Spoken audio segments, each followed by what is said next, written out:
हाँ, ये आपका अच्छा सवाल है। मुझे एक तो मैं प्रोफेशनल इंजीनियर था जी। तो वो मुझे बड़ा एक एक्साइटिंग काम था, प्रोफेशनल इंजीनियर भी, मैनेजर भी। तो वो उसमें उसमें मेरा पैशन था, लेकिन वो वक्त के साथ थोड़ा मेरा ख्याल शायद उतर जाता है, या वो एक फ्लाइंग बड़ी अच्छी करते जी, थे तो फ्लाइंग का मुझे शौक था। तो मेरा हमेशा ख्वाहिश थी कि इंस्ट्रक्टर रहूं। तो 3-4 साल किया, लेकिन उसके बाद फिर वो काफ़ी वो एक फिजिकली भी तो और आपने एयरलाइन पूरी बना ली है बस अब तो। नहीं, वो एयरलाइन तो और चीज़ होती है, जी। लेकिन तो मेरा ये हमेशा ख्वाहिश रही है कि फ्लाइंग की टीचिंग जो है वो आदमी कर सके। अच्छा, उसमें मुझे एक मज़ा आता है उसमें।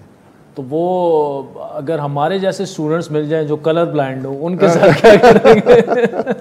नहीं, कलर ब्लाइंड के बगैर भी जहाज आदमी उड़ा लेता है। अच्छा कलर की इंपॉर्टेंस है, अब ज़्यादा हो गई है जी। क्योंकि स्क्रीन्स आ गई हैं, CRT स्क्रीन्स आ गई हैं। तो बहरहाल वो, लेकिन मैं फिजिकल फ्लाइंग में ज़्यादा जो सिस्टम्स पे वाले जहाज़ नहीं उड़ाए मैंने, जी। जो प्योर फ्लाइंग होती है उस पर।